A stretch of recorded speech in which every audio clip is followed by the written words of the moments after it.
Dear students, we are going to start the most important questions related to polynomial. पिछले video में polynomial की definition आपको बताई जा चुकी थी कि polynomial an algebraic expression in which variables involved having only positive integral power. आज हम पार्ट बी के कुछ मोस्ट इंपॉर्टेंट क्वेश्चंस को सॉल्व करेंगे, जिसमें पहला क्वेश्चन है the graph of y is equal to P X और given in the figure for some polynomial P X find the number of zeros of P X in each case. यहाँ पे तीन figure बच्चों दिखाया रहा है। Zeros को लाने के लिए जो पॉलिनोमियल जो ग्राफ है, जो आपका ज्योमेट्रिकल ग्राफ है, वो शर्त यह है कि एक्स एक्सिस को टच करे या इंटरसेक्ट करे। कन्फर्म? अगर आपको जीरोस को काउंट करना है तो जो ज्योमेट्रिकल ग्राफ है वो एक्स एक्सिस को टच करे या उसको इंटरसेक्ट करे। तो यहाँ पे देखिए ज्योमेट्रिकल जो ग्राफ है एक्स एक्सिस को दो पॉइंट पे इंटरसेक्ट कर रहा है। एक पॉइंट यहाँ पे है और एक पॉइंट यहाँ पे है। तो जितने पॉइंट को टच करे या जितने पॉइंट को इंटरसेक्ट करे उतना ही जीरोज होगा। तो इसके जीरोज कितने बच्चों? दो जीरोज। Zeros equal 2। क्लियर हो गया? बहुत इजी है। ज्योमेट्रिकल जो ग्राफ है, ठीक है, वो एक्स एक्सिस को, वाई एक्सिस का लेना देना नहीं है, एक्स एक्सिस को या तो टच करे या तो इंटरसेक्ट करे। यहाँ पे आइए, ये फर्स्ट पार्ट है बच्चों। सेकंड पार्ट में एक यहाँ पे इंटरसेक्ट कर रहा है, यहाँ पे इंटरसेक्ट कर रहा है, यहाँ पे इंटरसेक्ट कर रहा है, यहाँ पे इंटरसेक्ट कर रहा है। तो कितने जीरोज हुए? इसके 4 जीरोज हुए। क्लियर? यहाँ पे देखिए, यहाँ पे टच कर रहा है, इंटरसेक्ट नहीं कर रहा है, लेकिन यहाँ पे इंटरसेक्ट कर रहा है और यहाँ पे टच कर रहा है। तो 1 2 3 इसके जीरोज 3 हुए। क्लियर? तो आप याद रखिएगा जो ज्योमेट्रिकल ग्राफ है मस्ट, ठीक है, आइदर टच एक्स एक्सिस और इंटरसेक्ट, ठीक है, intersect x axis. X axis को टच करे या एक्स एक्सिस को इंटरसेक्ट करे। क्लियर? क्वेश्चन नंबर 2 है बच्चों, वेरी वेरी इंपॉर्टेंट है। Are the following statements true और फॉल्स? आपको ये बताना है कि जो स्टेटमेंट नीचे आ रहे हैं, ठीक है, वो ट्रू है कि फॉल्स है। Justify your answer. अगर वो स्टेटमेंट ट्रू है या फॉल्स है तो उसका जस्टिफिकेशन भी आपको देना है। If the zeros of a quadratic polynomial A x square plus B x plus C are both positive then A B C and C all have the same sign.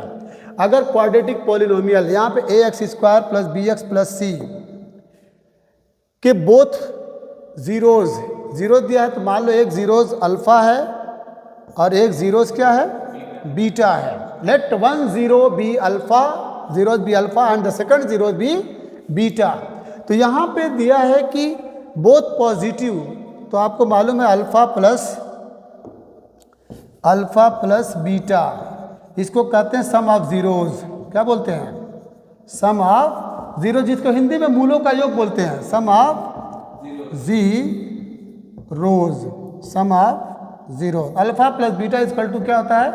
Minus B upon ए होता है, यानी constant coefficient of X upon coefficient of X square. A x square plus B x plus C, coefficient of X that is B minus upon coefficient of X square that is A.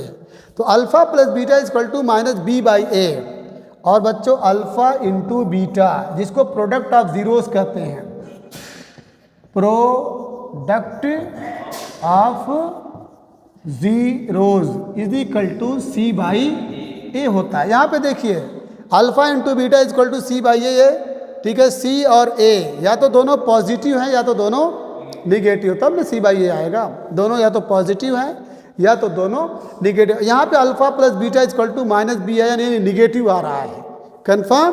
तो यहाँ पे आपका negative आ रहा है, जबकि इसके बारे में कहा गया बोथ पॉजिटिव, ये दोनों पॉजिटिव हैं। तो अब यहाँ पे कह रहा है राइटर कि ए बी और सी सब सेम साइन होगा। क्या ये बात सही है कि गलत है? क्लियर। अब इसमें क्या करेंगे, सी अगर आपका सी इज लेस देन अगर ज़ीरो है, सी लेस देन ज़ीरो है और ए भी लेस देन ज़ीरो है, अगर सी ज़ीरो से छोटा यानी निगेटिव हो गया, ए भी ज़ीरो से छोटा यानी निगेटिव हो गया, तो देन ये कन्फर्म है कि बी जो है, बी आपका ग्रेटर देन क्या होगा, ज़ीरो होगा, सेम साइन नहीं होगा। अभी इसी तरीके से सिमिलरली कर लीजिए आप, ठीक है। If C is greater than zero and A is greater than zero, तो it is confirm implies that B must be less than zero. Clear हो गया? मतलब सेम साइन नहीं होगा, बल्कि क्या नाम है, ठीक है, वो डिफरेंट साइन के माने जाएंगे, क्योंकि यहाँ पे alpha plus beta equal to आपको देखा इधर निगेटिव है, यहाँ alpha beta equal to C by A है, या तो ये दोनों पॉजिटिव हैं या तो ये दोनों निगेटिव हैं। तो अगर सी जो है ज़ीरो से लेस है, ए ज़ीरो से लेस है, तो बी जो है वो ज़ीरो से छोटा नहीं होगा, ठीक है, वो ज़ीरो से बड़ा हो जाएगा। क्वेश्चन नंबर सेकंड बच्चों, if the graph of polynomial intersect the x axis at only one point. चलिए, ये मान लीजिए आपका ये एक्स एक्सिस है, ये वाई एक्सिस है। यहाँ पे if the graph of polynomial, polynomial का ग्राफ अगर इंटरसेक्ट कर रहा है एक्स एक्सिस के at only one point, intersect यहाँ पे एक्स एक्सिस पे इंटरसेक्ट कर रहा है एक पॉइंट पे, it can not be A quadratic polynomial. ये सही बात है, ये ट्रू है। ये क्या है? ट्रू है। अगर क्या नाम है, ग्राफ जो है एक्स एक्सिस के एक पॉइंट पे अगर इंटरसेक्ट कर रहा है, तो that will not be a polynomial. Polynomial बनने के लिए बच्चों या तो ग्राफ जो है इस तरीके से एक पॉइंट को टच करता हुआ जाए, तब तो ये पॉलिनोमियल बनेगा, या उसको एक्स एक्सिस को कम से कम दो पॉइंट पे इंटरसेक्ट करना चाहिए, लाइक दिस। देखिए दो पॉइंट को इंटरसेक्ट किया है, क्योंकि पॉलिनोमियल क्वाड्रेटिक पॉलिनोमियल बनने के लिए, क्वाड्रेटिक पॉलिनोमियल जिसका सिंबल है A x square plus B x plus C equal to zero, ठीक है। तो क्वाड्रेटिक पॉलिनोमियल बनने के लिए एक्स एक्सिस के एक पॉइंट को टच करे, एक पॉइंट को टच करे, जैसे यहाँ पे आप देख रहे हैं एक पॉइंट को टच कर रहा है। ये तो पैराबोला का केस है, आपको मालूम होना चाहिए कि Y square is equal to 4ax, okay, या X square is equal to 4ay, ये सब पॉलिनोमियल है। तो ये पैराबोला जो है किसको डिनोट करता है? X square equal to 4ay को। क्लियर? तो यहाँ पे ये शर्त है कि अगर क्वाड्रेटिक पॉलिनोमियल को आपको शो करना है, तो ये कंपलसरी है कि एक्स एक्सिस को एक पॉइंट पे टच करे, या कम से कम एटलीस्ट दो पॉइंट को इंटरसेक्ट करे। क्लियर? इसके बाद अगला question, the only value of k for which the quadratic polynomial kx square plus x plus k has equal zeros। याद रखिएगा बच्चों, discriminant a x square plus B x plus C equal to zero, आपको जब equal क्या बोल रहा है, quadratic polynomial equal zero, तो डी इज इक्वल टू क्या होना चाहिए? ज़ीरो होना चाहिए। डिस्क्रिमिनेंट का फार्मूला है b square minus 4ac is equal to zero. तो यहाँ पे a इज इक्वल टू के है, a इज इक्वल टू के और b इज इक्वल टू 1 और c is equal to k। Confirm? तो b इज इक्वल टू 1 है, तो 1 का स्क्वायर कर दीजिए, इम्प्लाई दैट में माइनस 4, a की वैल्यू क्या है? k है, और c की वैल्यू क्या है? k है। ये is equal to zero. Zero क्यों लिखेंगे? इसलिए कि it is given that has equal zeros, equal zeros. अगर इक्वल ज़ीरोज़ है तो B square minus 4ac is equal to zero होना चाहिए, imply that 1 minus 4k square is equal to zero. तो this will give 1 is equal to 4 K square are या 4k square is equal to 1 yes. तो k square is equal to 1/4 तो k is equal two plus minus √1/4 it's value will be what plus minus 1/2। बताइए ये true है कि false है? कैसे true है? यहाँ तो बोला, यहाँ तो राइटर बोला कि इज 1/2 पॉजिटिव दे रहा है and you are getting it's also a value which is negative जिसकी एक वैल्यू निगेटिव है। तो यहाँ पे करा has the only value of k की सिर्फ एक ही वैल्यू होगी, यहाँ पे के की वैल्यू डबल आ रही है तो so it is false. Okay हाँ लिख दे रहे हैं, ये आपका क्या है? फॉल्स है बच्चों। Question number 3 very very important है। If one of the zeros of the quadratic polynomial k-1 x square plus kx plus 1 is -3 then find the value of other zeros. चलिए गिवन दैट क्या दिया है? एक zero दिया है। Given that x is equal to एक zero दिया। Suppose that given x is equal to -3 let px p से polynomial px is equal to k-1 x square plus kx plus 1। तो बच्चों याद रखिएगा जब एक जीरो दिया है तो आप पुट करिए, ठीक है, putting the value of x से, तो ये हो जाएगा आपका p-3 ये जीरो हो जाएगा।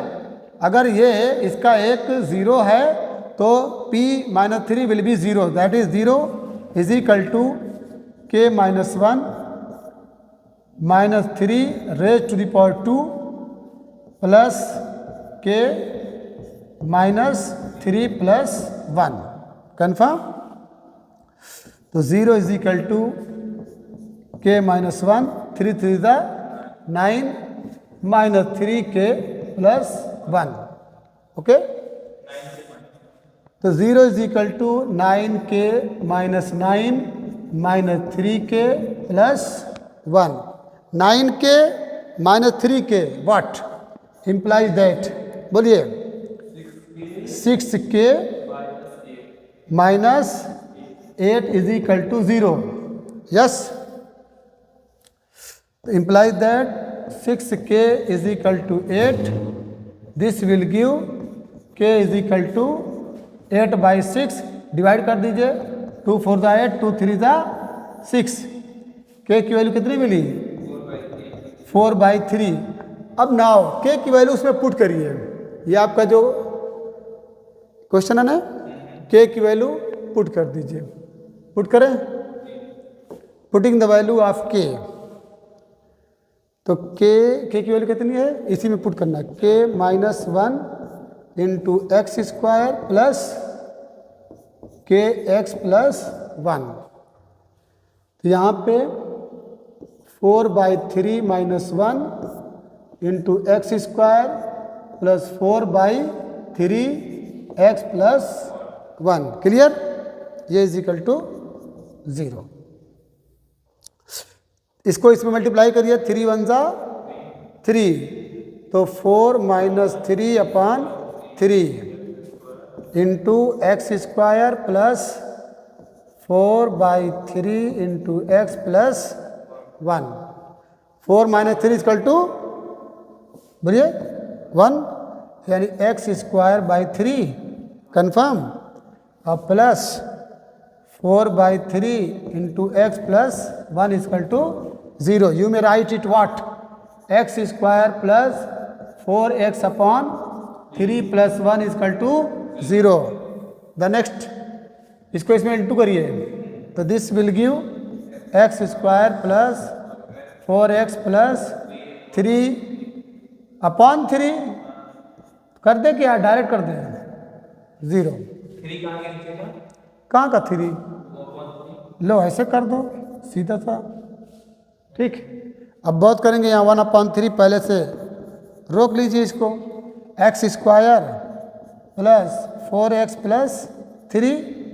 अब यहाँ इसको फैक्टर करिए इसका इसमें मल्टीप्लाई करिए, 3 वन दा 3, 3 वन दा 3 और 3 + 1 = 4 होता है, क्योंकि after adding you will have to bring या you will have to get the coefficient of x। तो चलिए, implies that x² + 3 + 1 into x + 3 = 0. This will give x² + 3x + 1x + 3 = 0. What will be common in this case? Yes, यहाँ पे common मिला, यहाँ पे x + 3 + 1 common, x + 3 = 0 overall common बच्चों। Yes, हाँ, x + 3 and x + 1 = 0। एक बार बोलेंगे x बराबर -3 और एक बार बोलेंगे x = -1। तो एक तो -3 था, दूसरा जो गेट हुआ है दैट इज 1/3। ठीक है, 1/3 दैट इज, ठीक है। चलिए, हमारा आंसर 1/3 जो लास्ट में क्या हो जाएगा, 0 हो जाएगा। ये 1/3, ठीक है। अगर आप उसको क्या नाम है, ये पूरा जब यहाँ पे जो कॉमन लिए 1/3, ये इसके साथ मल्टीप्लाई करेंगे तो ये क्या हो जाएगा, 0 हो जाएगा, ख़त्म हो जाएगा। बोलिए, वो 3 0 हो जाएगा तो ये ख़त्म। अब आपका एक जीरोज जो गिवन था -3 है और एक जीरोज आपका -1 है। क्लियर। क्वेश्चन नंबर 4 बच्चों, इफ द जीरोज अल्फा, याद रखिए बच्चों ये अल्फा है, अल्फा एंड ये आपका बीटा है, of the polynomial fx = x² - 5x + k are such that alpha - beta = 1, then find the value of k। चलिए, इक्वेशन पहले लिख लीजिए, fx = x² - 5x + k।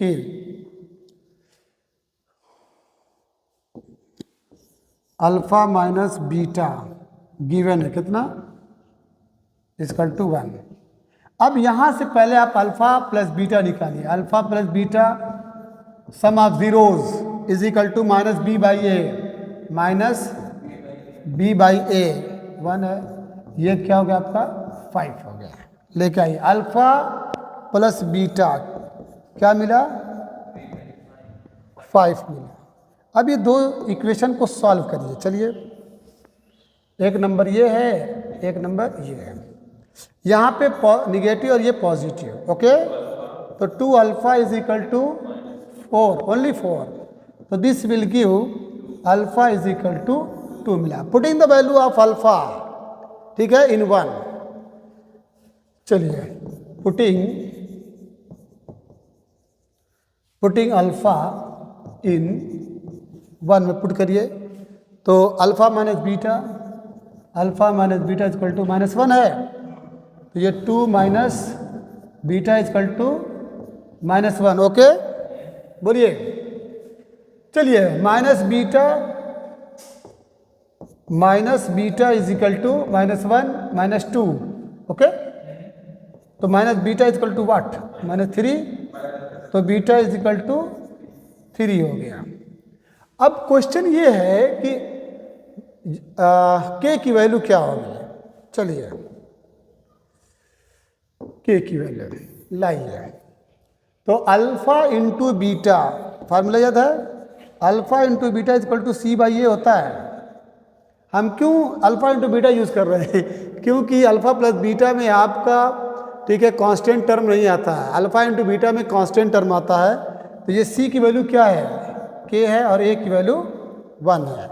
And alpha and beta you have calculated, आपने calculate कर लिया, तो alpha की जगह क्या लिखेंगे, बोलिए, 2 अल्फा। अब बच्चों यहाँ पे अल्फा इंटू बीटा = c/a, यानी constant term of upon coefficient of x²। यहाँ पे हम अल्फा इंटू बीटा इसलिए किए ताकि k उसके अंदर आ जाए। तो अब अल्फा की वैल्यू 2 है और बीटा की वैल्यू 3 है, इक्वल के, ये आपका के है। तो 2 3 जा 6, तो 6 इज इक्वल टू के, इम्प्लाई दैट के इज इक्वल टू 6। क्लियर? बहुत इजी था बच्चों। बस इसमें क्या किया गया है देख लीजिए फिर से कि आपका if the zeros of alpha and beta of the polynomial fx is equal to x square minus 5x plus k are such that alpha minus beta is equal to 1। यहाँ पे हेल्प लाइन दिया कि alpha minus beta is equal to 1 दिया है, तो आप alpha plus beta gate कर लीजिए। अल्फा प्लस बीटा का फार्मूला मालूम है माइनस बी बाई ए होता है। यहाँ पे लिख लीजिए alpha plus beta is equal to minus B by A होता है। Formula must be on the tips of your tongue. तो alpha plus beta equal to minus B by A होता है, तो माइनस फार्मूले का और ऑलरेडी माइनस, तो इसीलिए 5 आप देख रहे हैं। तो alpha plus beta equal to 5 हो गया।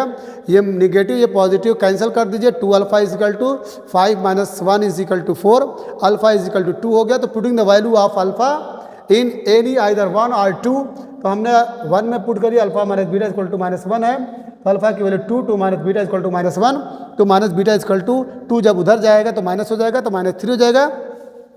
उसके बाद बीटा इक्वल टू ये दोनों माइनस आप कैंसिल कर दीजिए, माइनस और माइनस, तो बीटा इक्वल टू 3 हो गया। अब इसके बाद फार्मूला जो मालूम है आपको कि मूलों का गुणनफल, वो तो मूलों का योग था, यहाँ पे मूलों का गुणनफल जिसको प्रोडक्ट ऑफ जीरोस कहते हैं, product of zeros alpha into beta equal to C by a, constant term आपका के है, के अपॉन 1, तो 2 इंटू 3 इक्वल टू 6, के इक्वल टू 6। बच्चों ये आपका क्वेश्चन नंबर 4 था। अब हम आगे की वीडियो में शॉर्ट आंसर टाइप क्वेश्चन पूरी month of January, in the month of January आपका जो मोस्ट इंपॉर्टेंट क्वेश्चंस हैं रिलेटेड टू प्रीवियस एग्जामिनेशन, जो आपके 10 साल पहले के जितने इंपॉर्टेंट क्वेश्चंस आए वो आपको जनवरी एग्जाम में आपके बैठने से पहले सब सॉल्व करा दिया जाए। I hope you will act accordingly and you must work hard so that you must secure a very good marks in mathematics.